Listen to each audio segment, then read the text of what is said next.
I feel like I kind of want more my way. I want it that way. Tell me why. I ain't nothing but a heartache. Tell me why. Nothing but a mistake. Tell me why. I never wanna hear you say I want want it that way.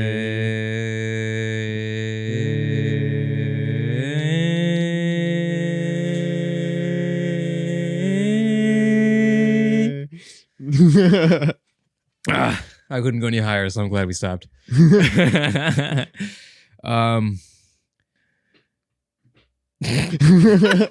can change your mic if you need to. Okay. Okay. Welcome back to What? No. Restart it. Restart it. No, but the Zach, fucking it's intro. too stupid. No, it's too stupid. Come on, that was funny. Oh man, There was too long of a pause, anyways, from when we did it. Welcome back to Uneducation Station. Now the question is, Zach, does post Arthur keep that or not keep that? That is the question. The viewers will know. I feel you like will not. You're left. You're left in complete confusion right now. So good luck. Knowing you, I feel like you're just gonna leave everything in. We'll say. I don't know. Whole time. I'll say. All right. Welcome to the show that we do every now and then, Monday and Wednesdays. Love that for us. Sometimes I don't have my iPad or whatever, so I don't have the docs. I don't have the script open right now. Yeah. And unfortunately, I haven't memorized the script that we have for every episode. So give me just a second while I be a bad streamer. And I don't know, man. Yeah, but you know what? Why don't we talk about the photo shoot we did? Oh yeah, I forgot we were going to talk about that. Yeah, we did I was a model for a day. Well, 1.5 hours, 2 hours. Yeah. It was great. You did a great job. I'm Thank very you. proud. And I'm happy. It made me so happy because you were just like so excited just to be there, and you're like, I know, dude. I was happy, man, because I don't think you understand. See, I think I've explained this before. I am not an extrovert. I would say I'm more introverted than extroverted, but I always enjoy going outside. Yeah. So I'm more. Is there a word in between that? I'm ambidextrous, Zach. I'm totally down with socializing, but I will not seek it. See, I'm kind of the same way where it's like I'm totally down to go outside, do adventurous shit, but also I am equally as down to just go and sit in my room and monkey type. You've been doing that a lot. Ever since I showed this man monkey type. If you don't know what monkey type is, it's just like a typing test. Except instead of sentences, it's just random words. What I think is easier for the brain, because you would think if it's a sentence, you can predict it. Yeah. But for some reason, I think that kind of tricks you into accidentally reading too far ahead. Yeah. And then you kind of forget that you're trying to type the word that you're on. And then if you try to look ahead, you get confused and then you mistype. I mean, you might still make errors because frankly, I'm pretty. Okay, what word per minute have you reached, Zach? Last time you showed me it was 80. Where have you gotten today? So I'm bouncing around words per minute, that is. Between like 80 to 85 right now. Nice. And I'm pretty consistent. Like I'm staying consistently over 70 words per minute, which is pretty dope. That's good. That's good. And that's pretty good because I remember whenever I would see you type, I would start to cringe. I'm not gonna lie, Zach. I'm not gonna lie. Not that it was bad, because frankly, I think bad is more like 30, 40. Yeah. But I was like, man, he can do better. But no, it's not that it's not that he just wasn't bad. It's just he hasn't been monkey typing. Yeah. Yeah. So I mean, okay, I have been playing games like Type Racer and 10 Fast Fingers and those types of games for typing. 10 Fast Fingers. I only know Type Racer. And then whatever the fuck we did in the computer lab. Wasn't the one we did in the computer lab its own app? I think so. Yeah. That's so weird. But yeah, basically we 10 Fast Fingers is a lot like Monkey Type, where it's words and not sentences. Mm-hmm. But it's really weird because in Monkey Type, it shows you like as you're typing the letters, it shows the letters being typed up, and so that just kind of works with the brain really well. Yeah, I think just the way it's UI'd, it's very friendly. And also, it's in fucking dark mode. It's in dark mode. Simple concept, simple concept. Okay, so anyways, so the photo shoot that we did. So we just went over to the waterfront and we were just having a time. And you were doing some product photography for stuff that I don't know if we can talk about. Here's the thing, Zach. I think it's by the time because I've been rearranging episodes. Right. And I think the shoot that we're going to do tomorrow, which will be a guest, but I don't know if I should say that because now this episode might be after that. So now it's a little weird. But for the next shoot we're going to do for the podcast, that is, we will have a guest and I might push them ahead. Okay. Depending on things. But then again, I'm not sure because I don't want to back-to-back guest episodes. Things that doesn't matter to you guys, of course, because by the time you're watching, oh god, that was gross. By the time you're watching this, it would have already, this decision. You already seen the decision, so it doesn't matter. Yeah. So, I think by then, I really hope so because it'll be, 2 weeks now. It should be done. It should be out. Yeah. So assuming that is true, we can talk about it. Okay. I guess so. So maybe I should wear it. Should I go change? Should I wear it? Yeah, you can go change. All right, I'm going to be right. Zach, you explain what we did. Okay. And I'm going to go change. I love this shirt. This is probably my favorite shirt I own. That's white at least, but it's already starting to dye a little bit. It's tragic. It's a little tragic, but what are you going to do? All right, I'll be right back. Zach, you entertain the guests. All right. So basically Costume change in the middle of recording. So professional. So basically what we did was it was just a little fun photo shoot. And that was all that it kind of was supposed to be, was just a fun photo shoot. I don't know why I'm talking to him. I can just talk to you guys. So basically it was just kind of like a fun photo shoot type thing. And I found out the day that we were going to shoot that the people over at North needed some pictures for costume change. So the people over at North said that they needed some pictures of the new shirts and all that kind of stuff. And then that's how the day happened. And it looks like this. It's a great shirt. I actually, so it might sound like we're doing some kind of like ad read or something like that, or I'm being forced to say this in my podcast that's not connected to them, but I genuinely do like the shirt. It's very comfortable. They use canvas shirts, which I'm very familiar with canvas shirts. They're always really nice to wear. In my experience before in the past, if it's a white canvas shirt, it gets murdered to shit. But so far, I've been wearing it a bunch. And it's been great. So I'll be a model again. This is the logo design. It has the North logo with some flowers. They're purple flowers. Purple flowers. I think it's what flowers are these? Oh, I don't know. They're like They're flowers. They're flowers. I think tulips. Yeah, that sounds right. Probably tulips. I don't know. Yeah, plant tulips on this dick, Zach. And then I'm gonna look up. Oh wait, no, chair. Is it in the shot? No, it's not. Yeah, oh, there you go. You can there tell you it go. wasn't a good model. There you go. It says, yeah. So it's a cool shirt. I just enjoy it. I like the shirt. Yeah, I like the shirt. I'm gonna say I like the shirt. So depending on if this comes out, because I'm obviously now at this point it has to come out when the merch is out. I'll drop it in the description. See, Zach, you know how I said this is just a talent show now or a fashion show? Yeah. Because now we're always like every single time we shoot, we're just conscious of like what we're wearing. It's so bad. It shouldn't be like that. But I think today is the first day that I've worn something that is the same as the previous episode. See, I had a bad habit of that in the beginning because you were making jokes and stuff about like, oh, it's a fashion show. I mean, yeah, I was joking, but then it ended up being not it was a joke, and then it became reality. Yeah, that's basically what happened. And so now I'm wearing a flannel that I don't think you've ever seen me wear. But you have a lot of flannels. That's a nice flannel. Yeah, it's like not the usual. I mean, you can't see it on camera, but it's not the usual flannel material. It looks like. Yeah, it has the texture of more of like a dress shirt. Yeah, that's awesome. I love that. Dress shirts are fun. I never wear. I don't own any nice clothing.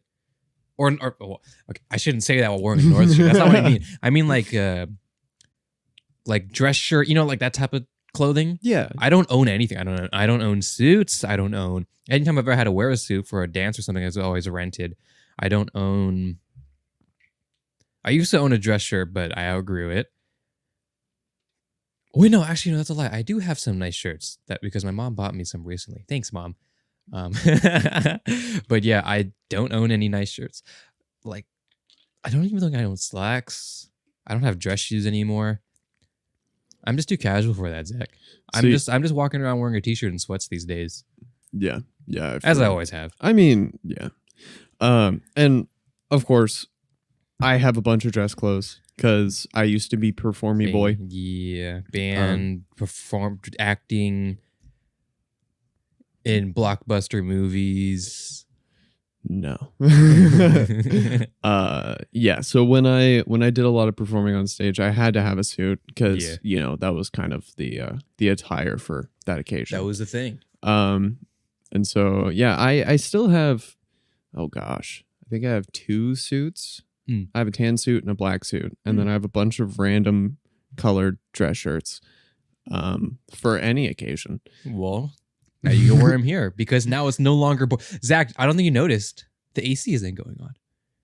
Yeah, I did notice that. It's just not not boiling hot anymore because it's no longer Washington summer. Yeah. And Washington summer is the worst summer. I don't care what anybody says. Because here's the thing, Zach. No, here's the thing. Let's say Arizona, for example. Their summer, yeah, it gets super fucking hot. It's just always fucking hot, so it doesn't matter. Right. For us, it goes from like 110 to like 30. That's true, yeah. Now, some other states can range differently, but fuck y'all. You guys don't exist. Washington exists. Fuck y'all. Speaking of other places, I'm going to be going to Vegas for Thanksgiving. Oh my God, he is. That's right. Oh my God, he is. Because you have family in... Mostly based in Vegas. I mean, yeah, based in Vegas, but that would have been really official terminology. But yeah, you have family in Vegas. Yeah. And you go there a lot. Yeah, I mean, now more so than we used to, for sure. Mm-hmm. And I mean, the last couple times I've gone down to Vegas, it's been for really depressing reasons. Well, this time, but now it's because you're 21. You're going to gamble. No. Yeah. No, he's going to gamble.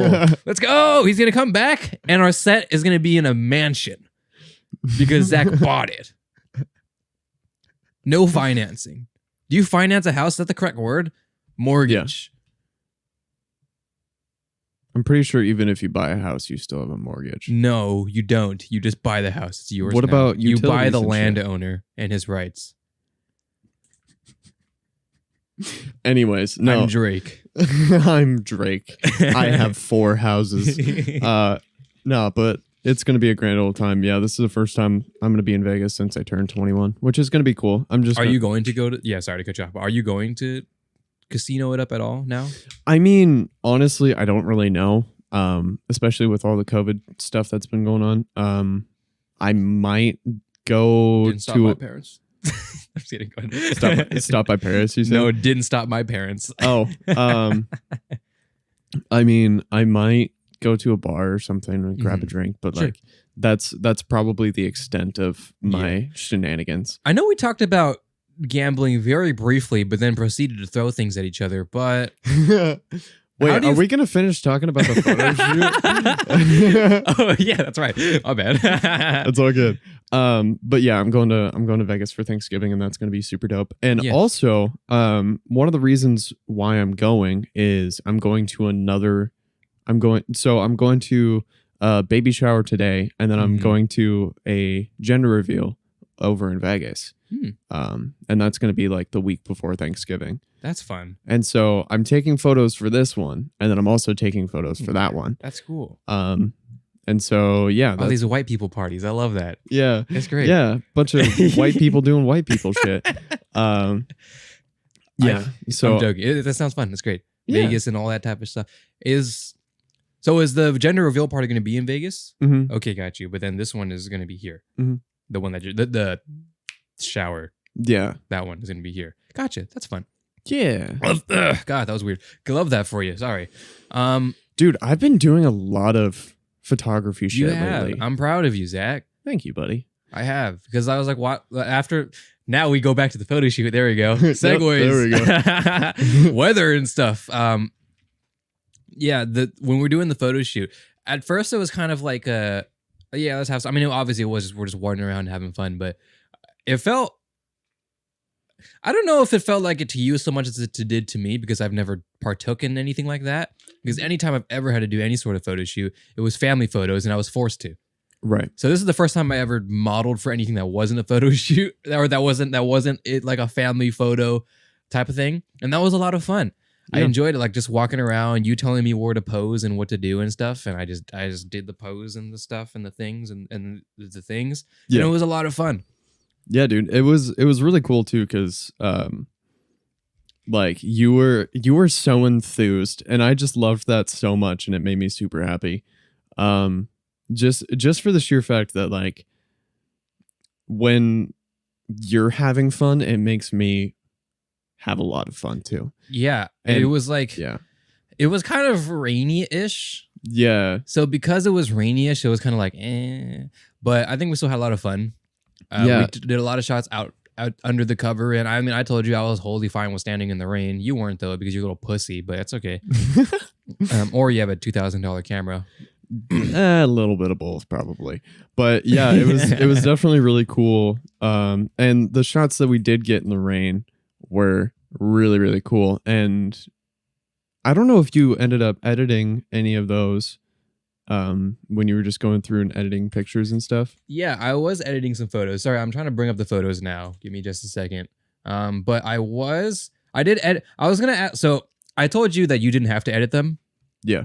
Because we were gonna have someone else edit them, which was what the plan was. And then what happened?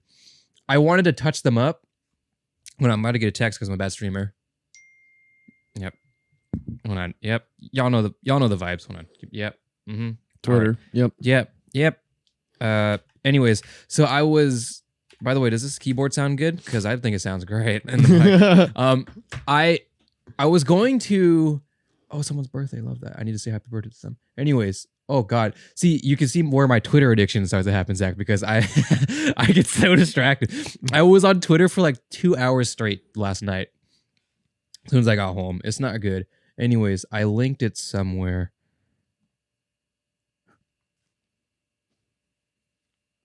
That's not good. Anyways, that's okay. You guys don't hear it. No, you can't. Not nobody's problem. Where did I put it? Here it is. All right, finally. So, what was I saying? I was trying to say... The photos. Wait, is that it? Part 2. Wait, no, that's not it. Oh, my brain. That's from Tuesday, it says. Wait, why did it change? Why is there a part 2, part 1, part 2? Wait, am I gay? Don't answer that. Oh, that's COD stuff. That is COD stuff. Did I link him the wrong thing? Wait, hold on. Wait, but he got my photos. Wait, am I stupid? Wait. Oh, wait. See, I'm not really reading it. So, oh, it's right here. Oh my gosh. See, I'm sorry, I'm cranking. This is a terrible podcast right now. Okay, here we go. All right. We're doing the things. All right, here we go. So, love that. You know what? Okay, Zach, listen. I'm going to this is going to be, you know what? Hold on. Ready, watch this. And I'm going to, give me just a second. Look into my eyes. Look into my eyes. Zach, look here. Okay, ready? All right. I have it. We're great. We're chilling. Is there anything in my drive that you shouldn't be able to see? I don't know. Hopefully I deleted it already. Anyways. Ta-da! Oh shit, I pressed 8 again. I know. Okay. Yeah. So yeah, these are the shots that we have. So it was raining. So some shots that we have like this where like the droplets stop. There were some that were better, but this is the only one that I made a good face because this one was kind of rushed. Yeah. It was super rushed. Like it was literally like I stood there on the fence and then all right, go. Because it started raining. But then we got this cool shot of the rainbow. Oh yeah, look at that. That moment when gay. That moment when gay. It's great. We were joking about that literally the entire time. I was looking at this picture and we were like, do you ever just wake up and just gay? It's great. This is a great shot. It's so poetic too because it was raining the whole day and then finally it let up and then we got the rainbow. It was so poetic. Yeah. It was great. I love that. And also, by the way, we're joking. We're joking. Yeah, it's Everything is everybody. We know. Come on. We've said about a bunch of things nowadays. Okay, there we go. I just need the cursor before I freaked out. Okay, now I can see it. Yeah, so these are the pics that we got. Really nice. I ended up okay. Let me finish my story now. Not my semi story. I told you didn't have to edit them. Yeah, and then I wanted to. Excuse me. Oh my gosh, half the burps. I apologize. I wanted to edit them in Photoshop a little bit, just kind of touch them up a little bit. Yeah. And then also to force some angles because, I rotated some things and then auto-filled some things. Yeah. So, because I know how to do that type of stuff. So I fix a lot of angles. Or not fix is not the right word. I mean, you always got to adjust the angles. You never take the perfect shot. So I wanted to adjust some of that. And then you can do that in Lightroom as well. But then I also wanted to brush things up and autofill and that. I mean, you can autofill in Lightroom, but I want to do some Photoshop stuff, Zach. I feel that. And then I was like, okay, if I have to do this, I may as well just edit in Lightroom anyways. So, just link it, workflow type stuff. Yeah. And then I'd also teach myself how to use Lightroom or Lightroom Classic, that is. And I now agree, Lightroom Classic is way better. Before I was telling you. I was like, I don't know, because I know. Why do if they have Lightroom Classic, why do they not just make that Lightroom? Or maybe like just modernize the UI or something? So basically the new version of Lightroom, they tried to like streamline it and make it super simple to use, but in making it super simple to use, they made it really fucking difficult to use. Yeah, I realized. So a lot of the stuff that you really want to do is just like you have to jump through hoops and go through a bunch of menus and shit, and it's just like not even worth it. And I have used the newest version of Lightroom for all of like 10 minutes. Yeah, so like the newest version of Lightroom is like, I think as a design is great, but just functionality is lacking because they hit a lot of stuff because they do this with After Effects as well, and I hate that. And that's the reason why I use CC 2014 for literally all the way up until 2021. Yeah. But why can't they just make Lightroom Classic, have that, and then just update the UI, but keep all the functionality, I don't know. It would just, all they have to do is just, because obviously, it looks old. Ish, Yeah. The UI just looks old, Lightroom Classic. And if you don't know, so there's two versions of Lightroom. There's Lightroom and Lightroom Classic. Lightroom is the new gen version, and Lightroom Classic, it still gets updated, but it keeps the old functionalities, I guess, if you will. So basically the layout is the same as the older versions of Lightroom. And so basically all that changes is probably software optimization. Yeah, pretty much. And like AI learning. That's basically all that changes.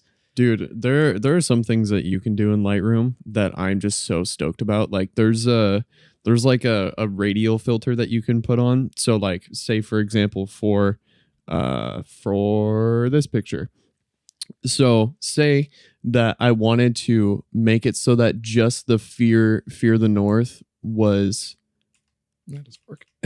Okay, go ahead. That doesn't work at all. If I wanted to make it so that just the Fear the North was brighter, there's this little filter that you can put on where you can do adjustments like highlights, shadows, whites, blacks. You can add vibrance and saturation and all that kind of stuff on just that one little spot. And so that's really nice, and I use it on eyeballs like all the fucking time. Yeah, and it's that's good. super, super cool. Yeah, I think because after using it with Photoshop, I mean, you should have that workflow if you really want to, and it is really nice. Like you have the Photoshop thing, or you transport it to Photoshop, or I guess dynamic link it to Photoshop, and then it creates its own kind of photo in Lightroom, and then whenever you save in that Photoshop, it saves in Lightroom. It's really nice. Yeah. I really enjoy that. But I do agree that sometimes it is nice to just do everything in one area, because like when I work in Premiere, for example, obviously I've worked in After Effects my whole life, and I would love to just I do that. I do that. Dude. He said, dude. I would love to do that, of course, but sometimes it's just really convenient to do everything in everything in Premiere, everything in Photoshop, everything in Lightroom. And you don't have to jump through a bunch of hoops, and then if you ever want to make an edit, you have to open up the other software. And it is nice, and that is you should do that in your workflow anyway, especially if you're making professional things. You should use all the tools you have. Right. But yeah, if you could just do everything in one thing, that would be nice. You know? Yeah, that's fair. So, and it's really cool because there are a lot of things that you can do in Lightroom that just make doing stuff in Photoshop a lot easier. So like for me, my kind of editing workflow will go, I'll do like basic color corrections, lens corrections, like all of that kind of stuff in Lightroom. And then I'll import it and do like, just like Band-Aid stuff. So like if you have a bunch of wispy hairs, I'll get rid of that shit. I'll like, not soften up the face, but I'll just make your face look nice and whiten the teeth a little, all that kind of shit. It was really, really cool because I found a way. So oh God, where's my mouse? There it is. Yeah, it's confusing these days. It really do be confusing these days. So I have my own edit of it was this one. So I have my own edit of this picture, and I sent it to you on Snapchat or something. Love it. So basically what I did is I turned Arthur, my boy, into what they call a smart object, which sounds really bad, but basically it makes I'm not a smart object, No. So basically what I did was I basically outlined him and turned him into his own independent thing so that he was separate from the background. And then what I did is I did a blur like of the entire image and then just plopped you on top of it so that it would have like a little bit more of that background separation. And it's super subtle, but it just makes you pop from the picture a little bit more. And that's just the kind of like little shit that I do to make me feel a little bit better about some of my pictures. Sure. Like if I will say your raw pictures looked great, Zach. Thank you. They were great, and they were so great that they were nice to edit as well. So thank you. They were fantastic. I will say I'm going to counter argument you, Zach. I do the opposite. I put it in Photoshop first. Okay. Here's the reason. Because I'm an editor, and I've been an editor for a very long time, I like to do all my color corrections last. Which is fair. So if I want to make any edits at all, so like for example, for editing, I would sync all my Call of Duty clips from teenagers that don't want to give me money. And I would have all of those, and because I make all these edits, I want to make all those edits on the raw footage. Right. Yeah. I want to add all the effects on the raw footage in that. And then I will apply the color correction over top of the final synced form. Because of that workflow, I now do Photoshop first, because Photoshop is the one where I might rotate some things, and if there's white space from the rotation or transform, I will autofill it, because Content Aware is very good nowadays. It's good. Really if you're not using, just use it. It's so powerful. I love using. I use it for everything. I use it for thumbnails for this show, because sometimes the angles aren't the best. I'll get some white spots and like, you know what? I'm fine. I don't care, because Content Aware will fix it. It'll figure it out somehow. AI is so crazy, Zach. We're going to die from robots one of these days. We're going to die from the Content Aware robots, Zach. They're going to Content Aware our existence, Zach. It's so good. So I want to do all of that stuff first, and then I might touch up some like red spots on my face or whatever, because acne and my acne is pretty okay, but sometimes just because how people work, we just get like very just rashes because of course, and I don't use makeup because I'm not that cool of a model yet. Yeah. So can I counter your counter argument? Counter my counter argument, Zach. So I'm gonna counter You're wrong. Your counter. You're wrong. No, you. Fuck you. Fuck you. So the way that I think about it is I will look at the image as a whole, and then I'll narrow my focus into like spots and all of that kind of stuff. And I don't really use Content Aware fill very often. That's kind of like you should do that. I know I should. I honestly have only really used it as a last ditch effort, because when I was using it initially, it was kind of shit, and now it's really, really good. It is really good. But yeah, so basically I'll go into Lightroom, do all of like this will affect the entire picture type stuff first. And that usually gives me an opportunity to be able to kind of see what stuff I want to edit in Photoshop. Sure. And then I'll bring it over and do all that kind of stuff. But like, you know, there are a lot of times, like, especially when I'm shooting pictures just with my buddies or whatever, that I won't even put it into Photoshop at all. Like I'll just go straight from Lightroom to exporting it. Yeah. I mean, I did that for a lot of the shots too here. I only did it if I needed to. Yeah. But it's just something. It's nobody hears that, but there's a very concerning sound happening in the PC right now. That's okay. It's fine. It's all good. It's fine. Everything's fine. It's all good. So, because maybe when you start doing it, then you'll kind of understand and you'll start doing it too, because you realize how powerful it is. But I am not going to hold myself back from the advances of technology and how good it is. So if I really think, oh, you know what, I can frame this a lot better than the shot, and that is often the case anyways. But the way I have it, there's just some white corners or white sides or whatever, you know? Yeah. I'm okay with that because I know content and well, I mean, it's not the perfect because there was one example. Hold on, let me try and see if I can find it. There was one, I think it was this one, where this car, if I wanted to go even farther out, because I couldn't, I wanted to push this a little farther to the left, which, I mean, I ended up making it work, but yeah, this right here, it was like this.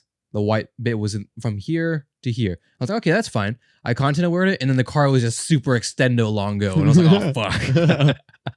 And then I even tried to like remove the car from what content aware picks up, because you can choose what content aware grabs from the image. Yeah. And it still Neko extendoed the car. And I was like, oh, fuck. So I couldn't do that. So I pushed it more to the right, up the scale. It worked out. And then now I only had to go from here to here, which is just the trees, trees are like the number one easiest thing to content aware. They're like, oh, trees, say no more. Oh my gosh. Easy peasy. Dude, okay. We have so many algorithms of the tree. We're chilling.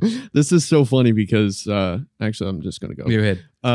So, you know that Multnomah Falls picture that I've just been obsessing over? There were more people in that picture than what you see. And I literally Thanos snapped these people from existing in this picture. And you turned them into trees. Yeah, I turned them into trees. Into bushes. You turn them into environment. Get fucked. Get fucked. Yeah, but it's so cool because a lot of, I'm just going to sit and fiddle with this. It's okay. So a lot of the stuff that I have learned has just been from me encountering it organically. Like, for example, you know, learning how to make people disappear from a picture. You know, that's not necessarily something that you really do that often. No. And so I found a way to be able to make it work. And obviously it was a little bit jank. And if you pixel peep, then I would probably be very disappointed in myself. Well, I mean, if you're pixel peeping a picture, just fuck off, dude. Come on. What are you doing? Because I agree with you. Because if you pixel peep the pictures that I Photoshop for these these shots, you will notice it. Because no matter what, camera raw is very sharp. As soon as you take an airbrush to it, you'll know, you know? Yeah. Like, even like it's tough. So, but you will only notice if you zoom and enhance, you know? That's the only time you'll notice. So I think it's one of those things like magic tricks. Yeah. Where it's like you're okay with knowing that it's not actually magic. Yeah. You're okay with knowing that these pictures are not actually how they came out. Yeah. Out of the camera. There's some changes, whether it's just be color correction or I wiped out a fucking person or something. Yeah. See, but that gives me an appreciation for magic and photography and anything like that, where there's a lot of stuff that ends up being done behind the scenes, because I can just appreciate the effort, you know, like looking at some of those like really, really, really good pictures that I've seen people take. I'm like, wow, I know what you did, but I appreciate the way that you did it. Yeah. And, you know, I'm looking at the pictures that you edited and I'm like, oh, I wouldn't have done that if I would have edited this picture, but I think that you did a good job editing it. Yeah. And it's the same thing with, fucking magic tricks. It's like, I know that you didn't make that spear go through your hand, but I appreciate the fact that you found a way to make it happen. Well, here's the thing, Zach. I think you've probably figured this. You do this too for other things, maybe more regarding photography. But for me, after being an editor for a very long time, if I watch a movie, Zach, oh my gosh, yeah, I know exactly what they do. Even though I've only done COD editing, what we do is so aligned that I understand like what happens. Even as far as CG, because I've worked with that. I'm like, yeah, he did. If I really wanted to, I could say, yeah, he did this and he did that, or they did this and they did that. Dude, but I just, yeah. I'm so annoying to watch movies with now because I'll like pause it and I'll be like, Zach, if you pause a movie, I'm not talking to you ever again. Okay, no, this is mostly like when I'm just sitting there and watching like a show in the background when I'm talking to my parents or something. I'll be like, pause it. And I'll just sit there and say like, that is like a really, really cool shot. Just like that scene is just super cool. Just my bad. I just got ringing in my right ear. Yeah, my right ear is gone. All right, go ahead. Oh God. It's gone. You're in my left ear now. Are you okay? I'm okay. I'm just losing my hearing. I'm just losing my sanity. It's fine. We're fine. Anyways, it's fine. Everything's fine. Anyways, but yeah, it's a different type of appreciation in a way because you know what they're doing, you know how it works, you know what the workflow looks like. Yeah. And so you just sit there and think, damn, I probably could not be bothered. Go you. Yeah, that's the thing. So that's what I was trying to get at. The way I watch movies now is I just don't mind it. I don't think about that. Because the second I think about it, it takes me away from the movie. Yeah. Now, here's the thing. It's not that they're doing a bad job because I would say the point of editing VFX, and this has always been the case, no matter what, I don't care about anything that's happening currently right now, even for YouTube editing. The purpose of editing is to make seamless edits so that the audience does not notice. Yeah. Or if they do notice it, it's so that it feels natural. Yeah. What I'm saying is all this text flying around from these kids doing these edits to their videos. Listen, it's cute. It's whatever. But that's not it's not professional. It's fine. It's for a fun video. It's all good. It's whatever. But when it's too much, it takes you away from what it actually. I know this is a weird tangent, but it takes. You brought me into editor mode, Zach. The Anuki that you should not have brought out, Zach. The Arthur you should not have brought out. You brought him out. Oh God. You brought out Teacher Arthur. Teacher Nuki. Sensei Nuki Sensei. You brought him out. Nuki-san. Yeah, and especially when you're talking about editing like movies and TV and that kind of stuff, it's a lot of if you notice the edit, then it's intentional. And like if you notice, and especially when you're behind the camera too, because there are a lot of things that you can do to intentionally, have a sense of unease or, try to compel you to feel a certain way with the shots that you're filming, with the type of edit that you do. All of that kind of stuff can really, really help tell the story that you're trying to tell. And, you and I have both sat here and talked about storytelling a fucking lot on this show. And so I honestly think that is a part of the reason why you and I are both so obsessed with like storytelling and the little nitty gritty details, because you and I are so focused on that stuff in our own hobbies and in this other stuff that we do outside of the show. And it's just super cool, man. It's super cool to have a mutual understanding that like we both understand what's going into this type of stuff. Yeah. It's super fun. What I'm trying to just say, and I'm going to finish my rant because now that you brought Anuki Sensei out, you brought him out. So I'm going to finish my rant. Okay. I'm going to finish my rant. I'm going to get mad at these kids. I'm gonna get upset about these kids because let's say a TV show, a movie. If it's not blatant VFX, CG, Marvel type shit, then what do you have? What is the Notebook, Zach? What edits do? You do cuts. Yeah.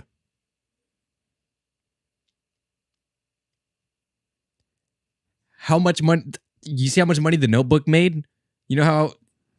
I mean, I don't. You know what I mean? A random one to bring up. Yeah. Yeah. No, but you know what I mean? Yeah. That's all there is, and that's a great edit, a great movie. Nobody talks about the editor.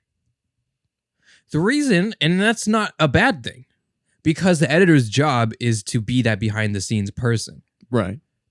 Now, it's changed nowadays where like in video editing, for example, like YouTube editors, you can kind of get the personality of the editor, especially if the editor is not editing his own content. Like, for example, if you have, I'll use this example because you watch him as well, like the Anime Man, right? Yeah. His editor, I forget it, Mudan, I think. You know, like you can see Mudan's personality in his edits. Yeah. And that type of editing is okay because it's done in a way where it's not removing from the subject. Yeah. And this is kind of the main point this is kind of the TLDR before I finish. This is the abstract of my essay. The editor should not be overpowering the content. Right. The editing should enhance the content or enhance the subject, or in best case scenarios, both. The subject, if you're trying to make a funny video and the only thing that's funny is your edits, then there's a problem with that. Yeah. If it's not a dank meme edit, then there's a problem with that. You know, it means you're not funny. Yeah. You know, and the editing should not make up for your funny. If you're not a funny person, Zach, you're just not a funny person. You can't change that. You can't make up and mascara your way into being a funny person. You're just not a funny person. Get fucked. Get fucked. So if you cannot throw a bunch of money at an editor to make your content funny. They will piece it together and they will make it as funny as they can, but they can only be as funny as the content. Yeah. And I definitely really like when they have that kind of balance. Mm-hmm. And I love when the editor is like their own entity within the video and within the channel as well. And like, oh my gosh, I've seen so many different YouTubers who their editor is basically like a character in all of the episodes. And like, I love when it's conversational like that. That's great. There's a difference between them being and intentionally being there, being a part of the video and all of that kind of stuff, and them carrying the video. Yes. You know? And that fine line between being a part of it and being the entire thing. Mm-hmm. You know? And I feel like that's kind of where you're trying to go with that. Because it's fine to I pushed the wrong button. It's okay. It's fine to have like you said, like the editor popping up and stuff and kind of creating its own entity. And that's great. That's fantastic because now, like I said, these days are changing. The editor in YouTube videos especially are kind of making their own thing. And then at some point in many scenarios, they might break off one of these days because they can't just be an editor forever, or at least, you know, some of them, they have passion projects they want to do, you know, they want to make their own YouTube channel. They might make their own YouTube channel. They might branch out. And now they're able to do that with a lot of support and with a lot of knowledge and with the backing, because now the fan base of that content creator that they're editing for knows that editor and might follow the editor as well to their content. And that's great. But here's the thing. The reason why they're able to do that and then be successful in their next edit, in their next venture, let's say they want to start a YouTube channel, is because they created this trust with the audience of the other of that content creator that they were editing, because they did a really good job. And because they did a really good job, they didn't make it so that they were the presence of the edit. Yeah. Because Mudan is not editing Mudan's video. He's editing the anime Joey's video. Yeah. Right? The editor is editing that person's video. They are not that person's video. And I think a lot of editors, especially nowadays, blur that line a little bit too much. They want to kind of unintentionally or intentionally be the star of the show on accident because they've obtained this power of creating the final product of the video.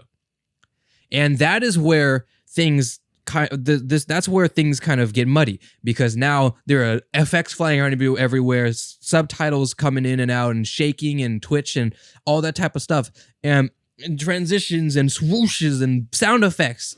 That's awesome. But what happened? Who am I? What channel am I watching? Whose video is this? I can't even see who the person is anymore.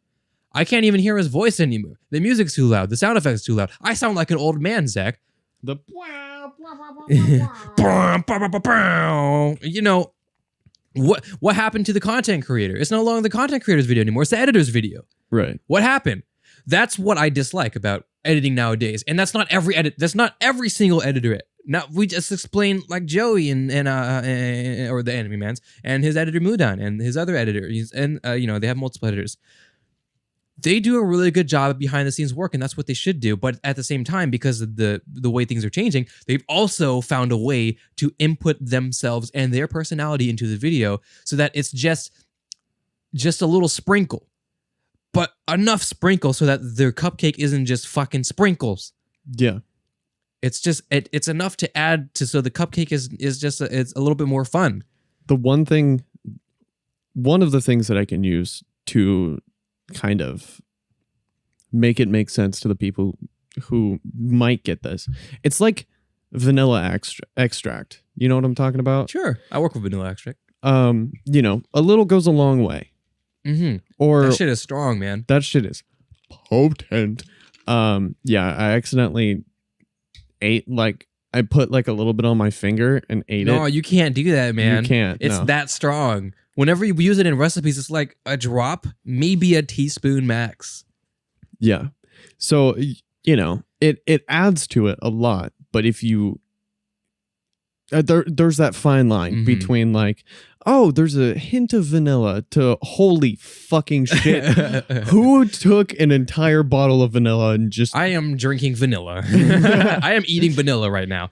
Yeah, but it's basically the same thing. It's there are certain things that you have to be conscious of and be modest with, because if too much can ruin it, essentially.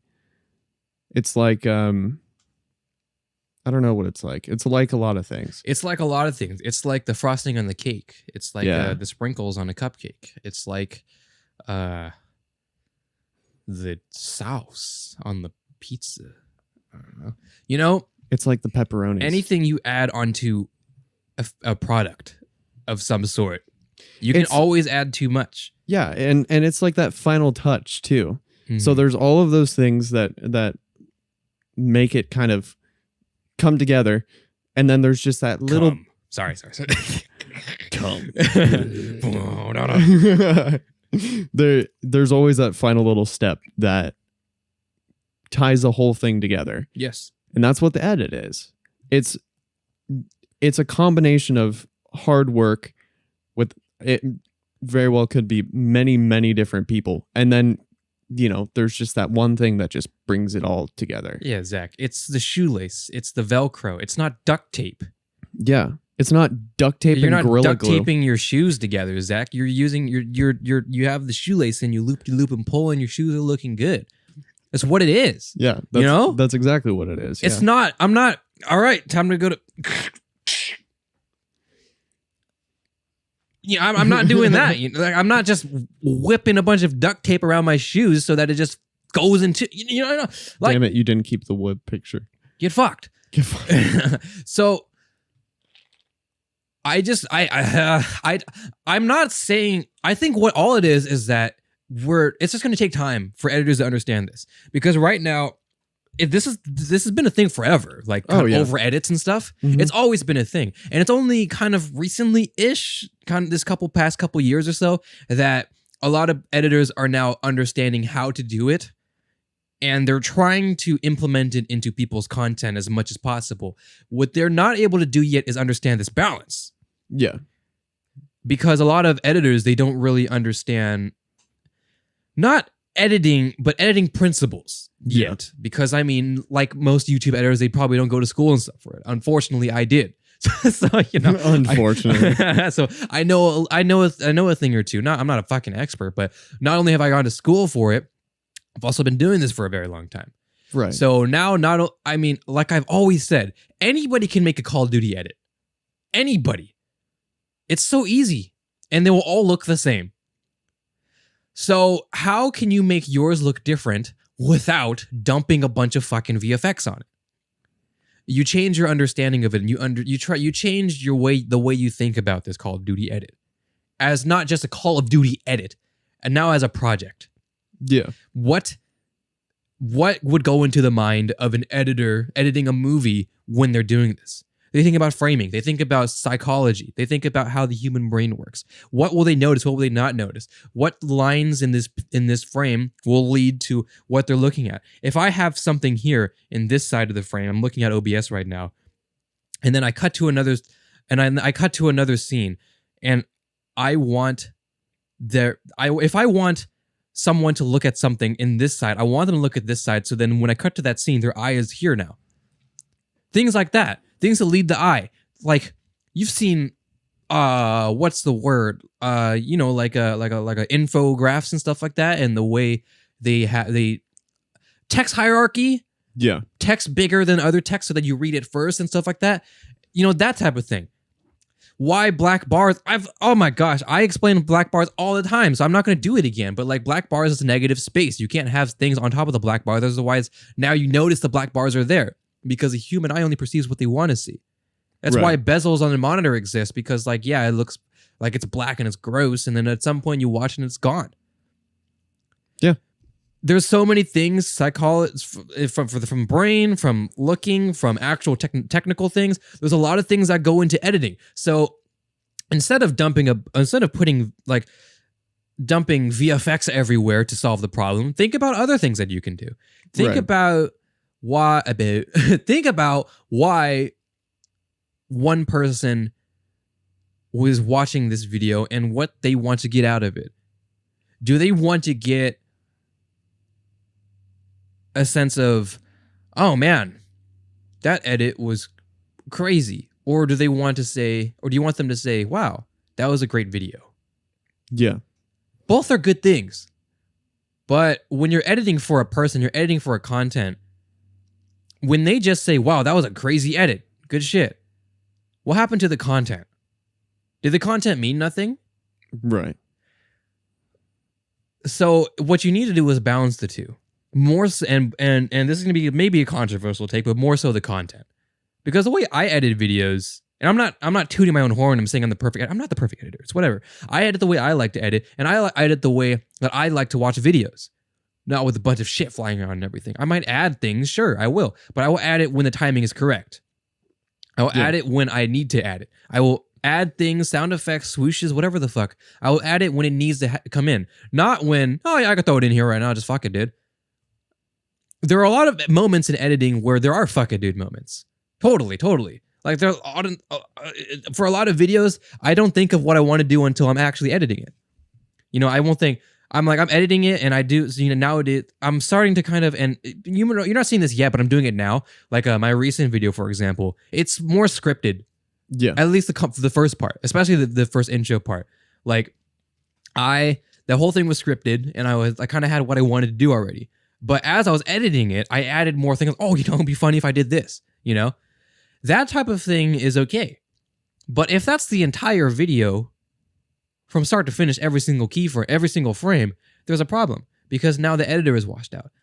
So basically, all I'm saying is that it should be a video, not an edit. And the content creator should be there, not the editor. Yeah.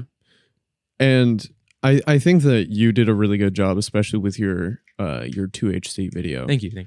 I'm not fishing for compliments. I'm just saying, it sounds like I am. I know. I'm sorry to cut you off as well, but it's just something I care about a lot. As I'm the person in the space. I've been in this space for 6 years, Zach.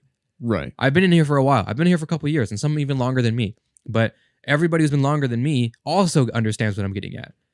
Yeah. If you're not funny, you're not funny. Get fucked.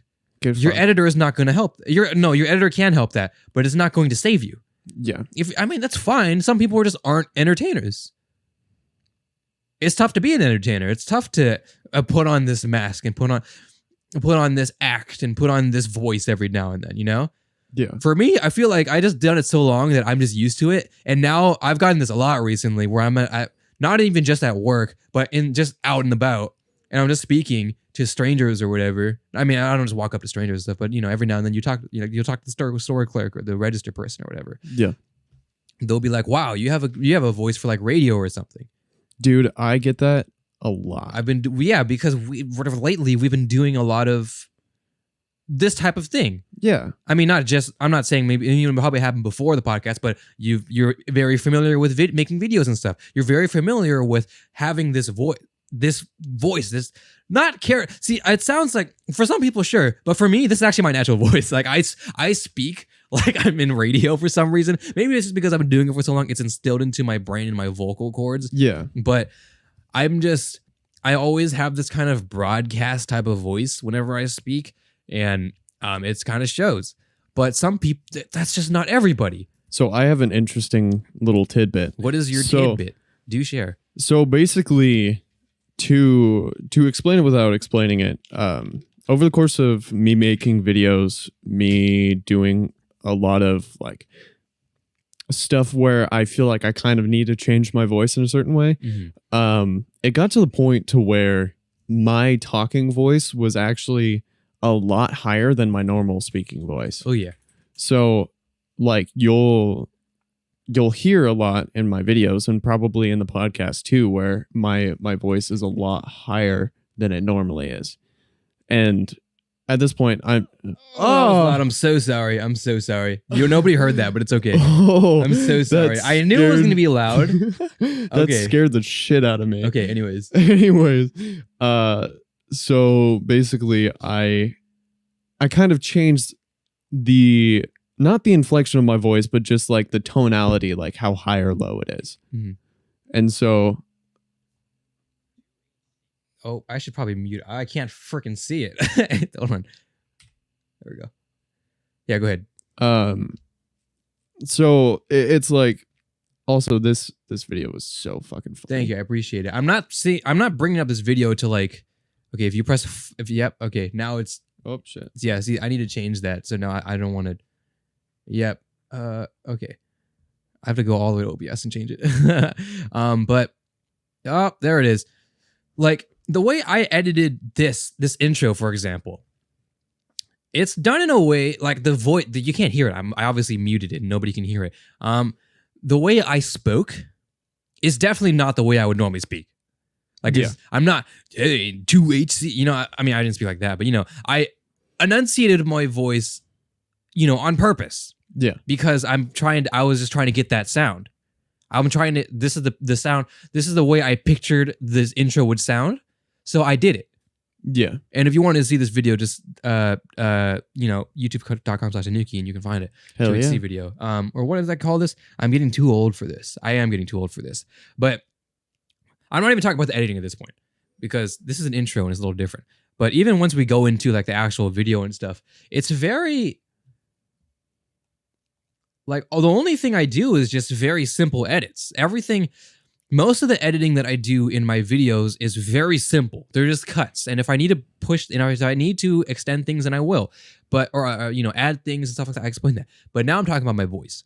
And I kind of not everybody has this type of voice. Yeah.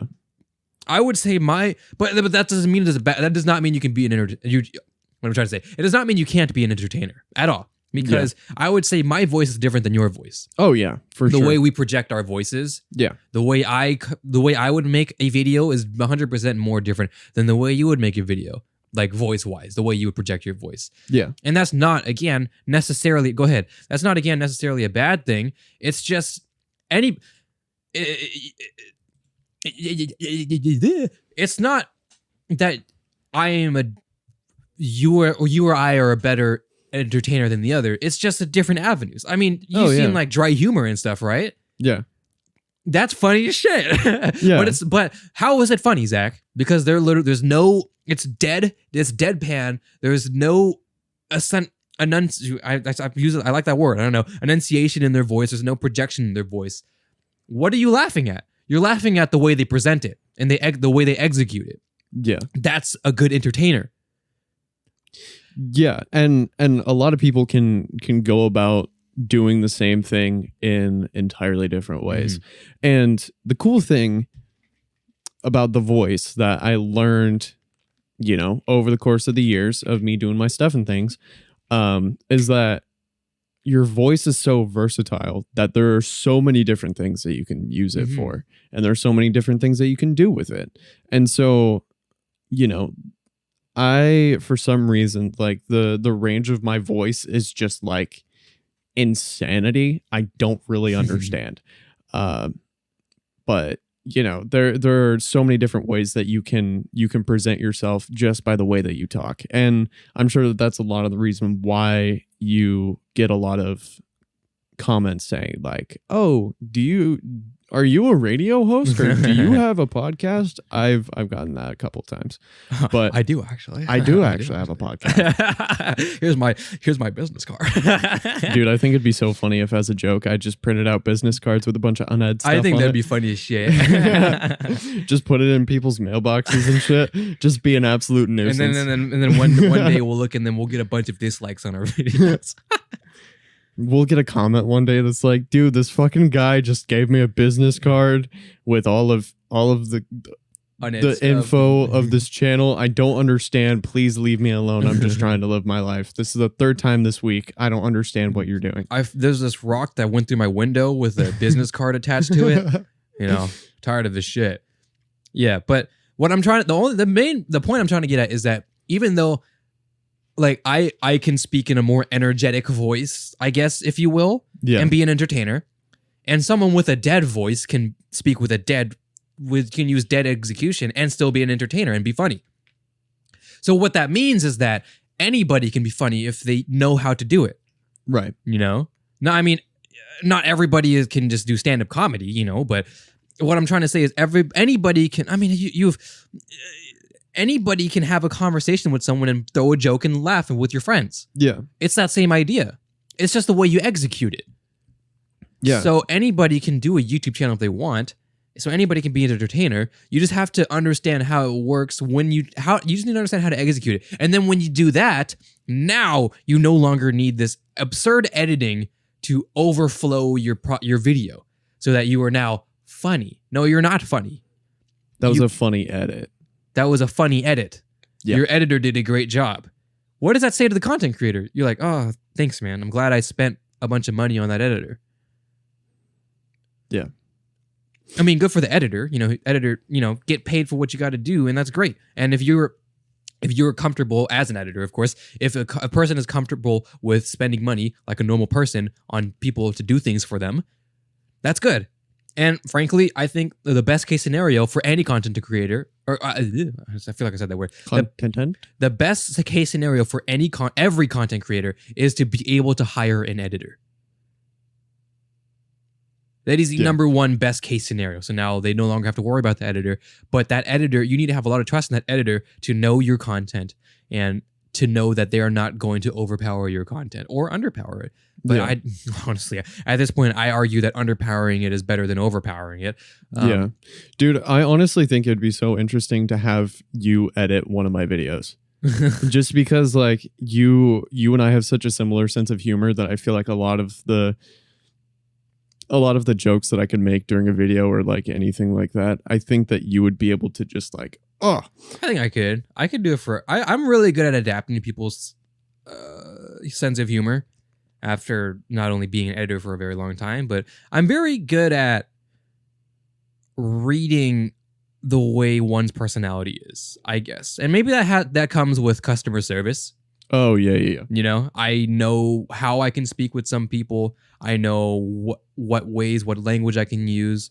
The way, like for some people, I'll say, like the old lady comes in, you're like, "Hi, how are you? Is your day good?" "Oh, that's good. That's your day. What would you like to order today?" Or someone comes in around my age, or someone that's little, a little bit more casual. Like, hey, what's good, bro? What can I get for you today? You know? Yeah. Yeah. And it's really cool when you kind of figure that out. And it may sound like, you know, we're like encouraging people to put on a mask when they're talking to different people. That's not. No, That's that's not. No.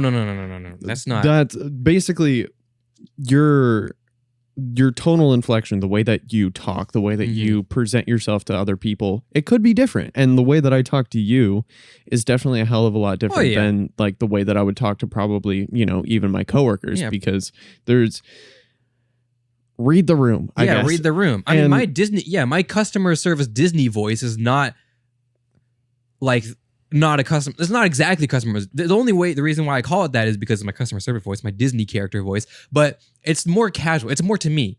The way I do it, and I don't know. I can't really pull it out. It's more something natural, and that's what I'm saying. I can't just pull it out. It's a very natural form of speaking. So yeah, hi, how are you? Know, I'm doing that. I'm doing the whole thing. You know, I'm the stereotypical customer service white boy voice. You know, like I do that, but I incorporate my own personality into it, so that way it's not robotic. Yeah. So that way it's not just your everyday register clerk person. You know. Yeah. I take a lot of pride into that. And I know that's kind of a sad thing to take pride into. Is it though? I don't know. It's a sad thing, I guess, in the sense that it's customer service and I'm taking pride in my customer service. But I mean, nowadays, I mean, you get on a phone call with some customer service, but you know, it's not very fun sometimes, you know? You want to fucking die. Like, I want to be anywhere besides this phone call. I take pride in the fact that I'm pretty good at making it so that people can enjoy a phone call if they had to do customer service with me. Yeah. And dude, it's really cool actually, because I do a lot of over the phone stuff. Yeah, you do. Because you work at a pet thingy. A pet thingy. Pet thingy. I work. That is your title. Yeah. Pet thingy person. Pet thingy person. Yeah, I work at a vet hospital, and so it's really cool. I mean, it's not really cool because the reason why I have to do this is because cabbage. But I spend a lot of time talking on the phone with clients, and just kind of trying to figure out like, hey, what's going on? Like, why are you guys here? You know, all of that kind of stuff. And you put on a voice for that. Yeah. I put on a voice for that, but also I've kind of made it a goal to try to like lighten the mood a little bit, because obviously they're not really super fond of being there because they're there for like a kind of depressing reason. Yeah, it's a sad reason. So. And so, you know, I like to try to lighten the mood a little bit. I might, you know, try to make them laugh, try to make them smile, try to make them realize that they're talking on the phone with a human being and not. Yes, that's the big thing. You know, and that face-to-face interaction that I have with them is kind of a similar thing, where it's just kind of like why? I'm recording, Mom. Bad streamer. Bad streamer. But yeah, you know, it's like just kind of being able to humanize them, being able to make it so that you can make it an experience that they will be able to at least tolerate, you know? It's like, you know, when you're sitting there talking to fucking customer service for, you know, like a phone company or a cable company or something, you're just like, God. I want to die. I do not want to be around bro. Oh my God. Why? I understand. Okay. If I understand that not everybody's life or, you know, circumstance is the same, you know, and probably a lot of people, if they're doing, you know, some people, if they're doing customer service, they probably don't want to be there. They probably hate their job. Yeah. I understand that. And to that I say, that's fine. Not the circumstance part, but the fact that you're not an entertainer. Not everybody's an entertainer. Yeah. So that person behind that phone call is probably never going to start a YouTube channel. Probably, you know? Right.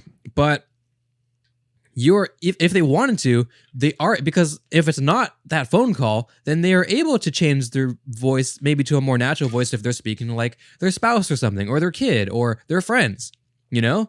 Right. They can change it, and if they use that voice instead. Sorry, my nose is clogging for some reason. Hold on. Oh. Damn it. Okay. if if they're doing that, then you can probably make the phone call a little better. But what I'm just trying to say is that my voice that I use in customer service is not artificial necessarily, but it's not genuine. It's not genuine, but it's both, because I'm adding my genuine personality into it. Yeah. So I will joke around. I will enunciate. I love that word for some reason. I will pronounce words differently. Yeah. I'll use kind of shortcut words like instead of going to, I'll say gonna. Stuff like that. Yeah. But I'm just basically not textbook speaking. Yeah. If you heard my customer service, you'd be like, oh, this is Arthur's customer service. Yeah. And I take a lot of pride into that. Whether you find that sad or not, I do. And as someone who content creates and makes content and does the podcasts and streams and stuff, that means a lot if I have a good customer service voice. Okay. My dad's vacuuming or something. Yeah, and I think for me, I definitely really pride myself in feeling like I can talk on the phone with somebody and they'll know that it's me. Mm-hmm. And there are a lot of people who like sound the same as other people when they're on the phone or like anything like that. And especially when you're talking on the phone with people who don't know you, and then you talk to them on the phone again, mm-hmm. whether it's a different day or whatever it may be. I want to make my voice recognizable just as much as I want to make it so that I am someone who they want to be on the phone with, or yes. they want to be interacting with, because, it's really cool when, and also I'm not trying to pat myself on the back with this either. No, you're fine. It's really cool when you're able to, by the end of the day, after everything's said and done, leave them with the impression like, I want to be there. I want to be here. And I want to make sure that you are happy with my service, with the service of the people who I work for and with. And this is somewhere where you would want to come back if you need to. Mm-hmm. And obviously it's a little bit different for me as opposed to you, because it's like, I deal with surgery and like all that kind of stuff. And so, I make bubble tea. Yeah. A little different. Yeah. It's just, maybe a couple similarities. I don't know. Yeah. I mean, maybe a little bit different. But, it's one of those situations where I take a lot of pride in being able to make other people happy, or make a tough situation a little bit easier, or be able to instill trust in other people, especially when it comes to like animals and stuff. And that applies a lot to my job, because I work with animals all the time. Mm-hmm. And being able to be that kind of calm, reinforcing, like, hey, everything's cool, we got you, BB. Mm-hmm. I think that kind of suits my personality really well. And it starts with the voice, though, because like it does start with the voice. The first interaction that they have with me is over the phone. Mm-hmm. And so, when I sit down and talk on the phone with them, I just want to make sure that they get that good first impression. Because, as much as it sucks and I hate it, your first impression with anybody is super important. It's very important. And especially when you're talking on the phone with somebody, it starts with your voice, and it starts with your inflection. It starts with the amount of energy that you're putting into that conversation.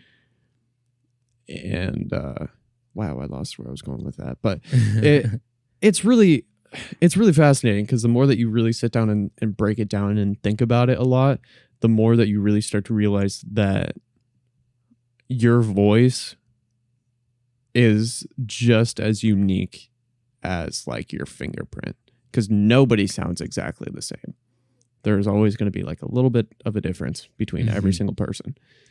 And so monopolize on that, like monopolies, they're great. Yeah. Monopoly. Make it so that it complements your personality, and you can use it in different situations like customer service, all that kind of stuff, to make it your own. and I lost where I was going. No, Shit. I think a lot of that stems from like, I think how content, like YouTubers we watch, streamers we watch, you know. Yeah. I mean, the point of it, the purpose of it all has always been, you know, whenever you're feeling down or whatever, you can pick yourself back up just from watching your favorite streamer, your YouTuber, whatever. And that's always been the responsibility of a content creator, you know? Yeah. And, you know, I think in a way we kind of want to imitate that because, you know, we want to do that as well. We want to help other people. And whenever we get a job, for example, I mean, mine's a part-time and yours is more of a full-time job, of course. But even then, because we have we've assimilated this responsibility, both from being in the workforce and also interacting with customers. Or, well, you're not customer patient, but interacting with people. Yeah. So we want to be able to recreate this feeling that we have whenever we are not in the best state, like we do with these YouTubers and these Twitch streamers. And we want to kind of do that. And I think you and I kind of do that, or both have that kind of mindset when we speak with these type of people. And then also in that same boat, not every Twitch streamer, like as you said, everybody. Oh God, I'm getting hiccups now. It's a bad time. Not every voice is the same. You know, it's just about as unique as our fingerprint. You know. Yeah. Not every Twitch streamer is the same cut and paste Twitch streamer. Yeah. At least they all can be different, but some of them are cut and paste. Yeah. It's because they just haven't found that personality, this individuality yet. Right. And you can tell that. And you know that. And so instead, they're being carried by the background music they have, or they're maybe not, or their overlay that they downloaded, you know? Yeah. But they're not producing, I'm not saying good content. That's not, they haven't matured into the content that they want to produce in their Twitch stream yet, is what I'm saying. I'm not saying it's inherently good or bad. Yeah. They haven't started creating their content. Their content, yeah. That's okay. And I have a bunch of thoughts on that because you just piggybacked right into what I was wanting to talk about. And segue so weird. But it's the same thing with everything. Like, you know, when you first start working somewhere and you're literally reading off of a prompt when you're taking a phone call or like taking an order or whatever, you know, you just cut and paste exactly what they want you to do. And then over the course of time, you kind of are able to create your own way of dealing with that phone call, talking to those people, you know, taking orders, dealing with whatever it may be. And once you start to gain that confidence in yourself and in your ability to be able to do those things, then you can start to be very individual with it. And that's the same thing with creating content, a new job, anything. All of most of the aspects of your life and most of the aspects of your personality in different situations are based on your confidence and comfort level in said thing. And so, you know, when I first started at work, I was fucking terrified to talk to customers and talk on the phone and do all that kind of stuff. And I love how I call them customers, talking to clients and all that kind of stuff. But now, like I was talking to my general manager who happens to sit, you know, like 20 feet away from me when I'm taking these phone calls. And making sure you're not on Instagram and TikTok. Yeah. Well, no, it just so happens to be that's where her office is and that's where I take my phone calls. But she sits there and was telling me probably like day before yesterday, she was like, you do a really good job of talking on the phone with customers and you sound very genuine. And I was like, yeah, I put a lot of effort into trying to be genuine with them. And that was really cool because, you know, I guess that kind of validated the fact that I put a bunch of effort into it and people notice it. And I really like that. And that's because I was able to take the time to learn the right things to do, the right things to say. And then once I became more comfortable and confident with it, then I was able to kind of create it into something of my own. And that's the same thing with content creation too. Oh, dude, it is, man. I've done this rant all the time in my Twitch streams, back when I did editing streams, which I don't do anymore. But it's only Genshin. It's only Genshin now. And it's the same thing with Call of Duty editing. Yeah. I'm sorry, you brought editor Anuki. This is the only time it's gonna happen. Only episode you get editor Anuki. I think it's literally the same principle that you said. Like, I'm just going to literally mimic it, except in a different context, because it's literally the same for anything. You learn by textbook. You learn by copying others and seeing how they do it, like almost to the book, to the T. And in the editing space in Call of Duty, it's kind of like, you know, I understand it's not taboo necessarily, but it's kind of like, you know, you should get your own. You should learn. And how are you going to learn if you don't copy from others? Yeah. You know how you have to copy. You have to clone, as the term that we like to use in the editing space. Clone your favorite editors or whatever, your favorite role models, to create your Call of Duty montage the way that they do it. And what that does is teaches you to figure out how they do it. How did he sync it this way? How did he use this effect? How did he do this? How did he do that? In that sense, then you were able to learn based off of, you know, what you're able to figure out how he did. And maybe he did a tutorial. Awesome. Use that tutorial. Use it for every single one of your edits. Every single one. Until at some point you do it so much that you memorize it. And now that you memorized it, you memorize all the settings and all the dials and stuff. Now you could change it. Right. Because let's say me, I'm gonna use me as an example because I'm a pretentious asshole.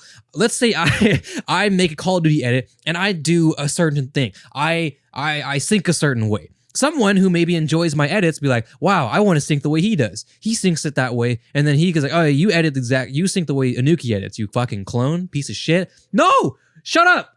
Don't tell him that. Actually, no, tell him that, but don't leave out the piece of shit part. Let him do it. You know why, Zach? Because you have to learn by example. You have to learn by example. At some point, he's going to figure out how I sync to a T, and every single one of my edits, his edits is going to be like mine. Fantastic. Good for him. You know why, Zach? Because at some point, he's going to be like, you know what? Anuki syncs like this. He always syncs like this. But I think in this scenario, I think I could change it a little bit. And that's when it starts. That right there, that moment, when you finally decide to not sync exactly the way I do it, is kind of like this rising action. You hit this climax of like, you know what? I synced. That sounds wrong, but I think it's right. I sacked.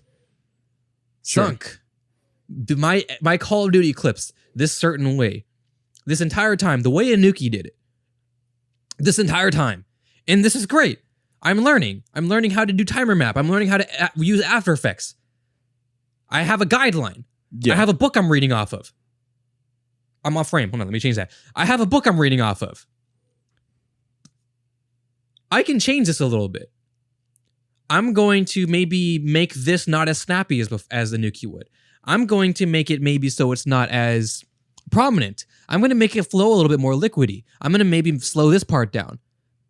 I'm going to make this my sync. Yes.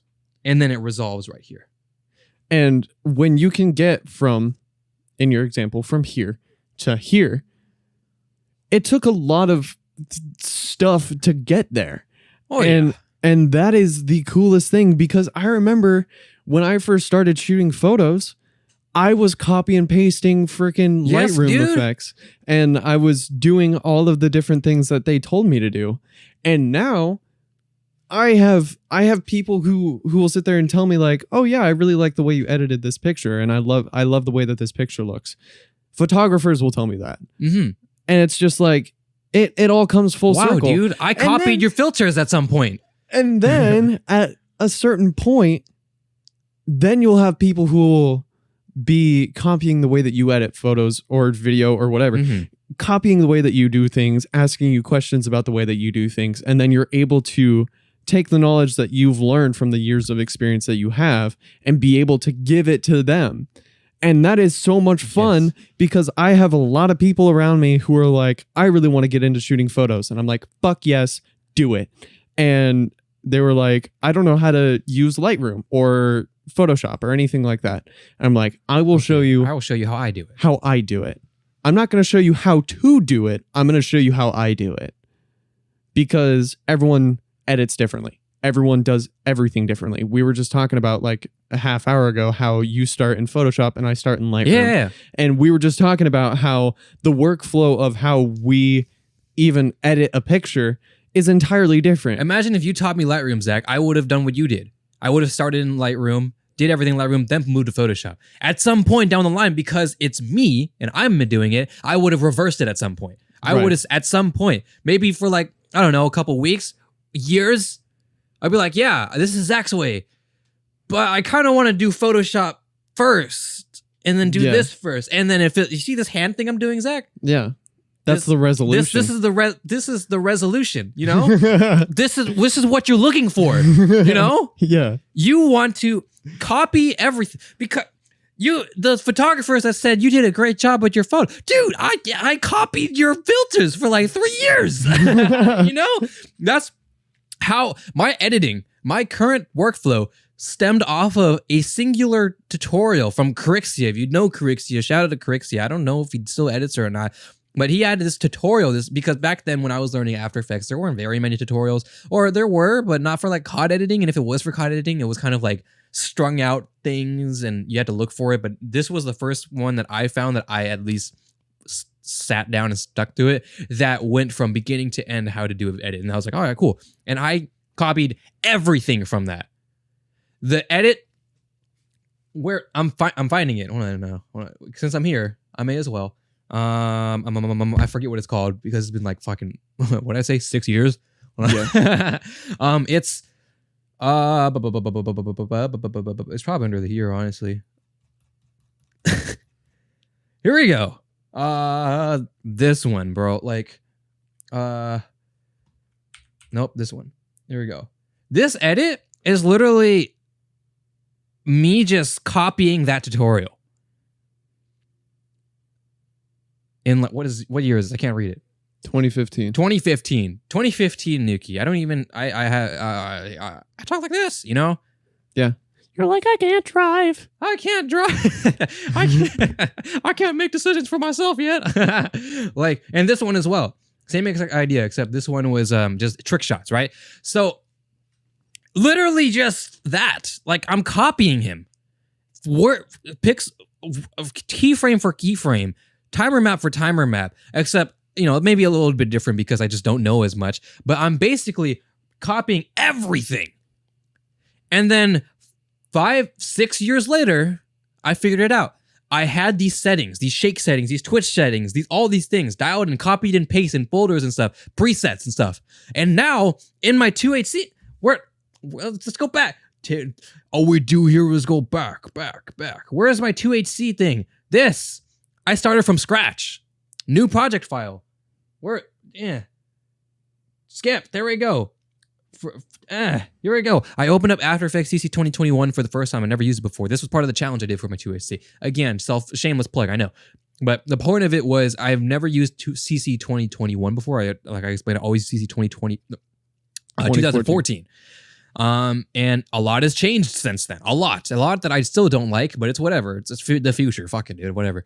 And I was able to, with how much I've learned in my 6 years, start from scratch. Not only just from setting up the project file like I'm doing right here and setting up my composite, or not my composite, the way my workspace looks, but literally to changing the settings on my shake to be the way I want it, because I have the way I want it already.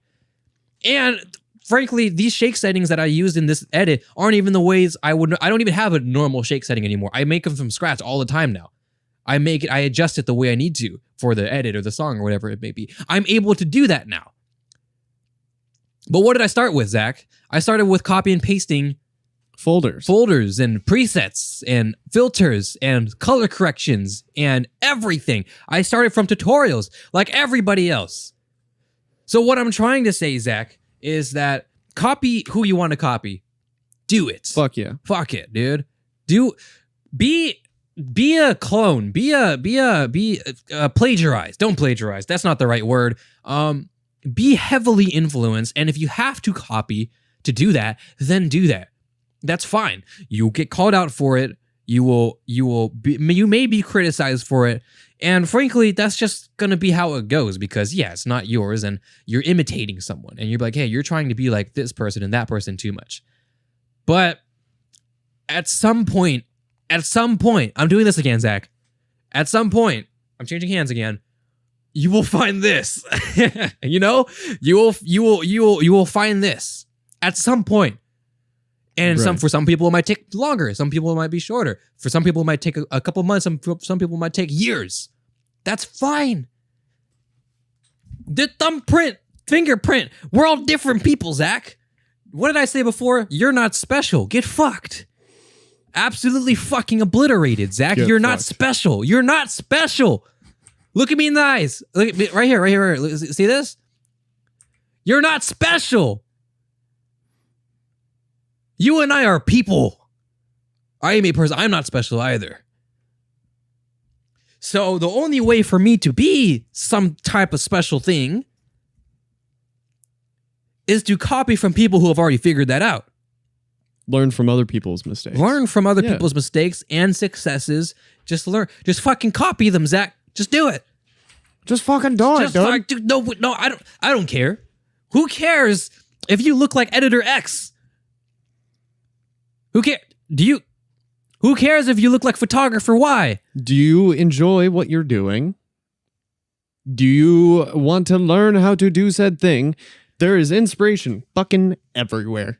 And there are so many opportunities for you to be able to learn and grow in any field or hobby that you're in. Mm-hmm. And it takes inspiration from those people to be able to create something of your own. It all starts with inspiration. It all starts with an influence. And so it takes time to get to the point to where you can create your own things and have your own style of whatever it may be. But that time's important, though. Just be yourself. God, that was so lame. That was so lame.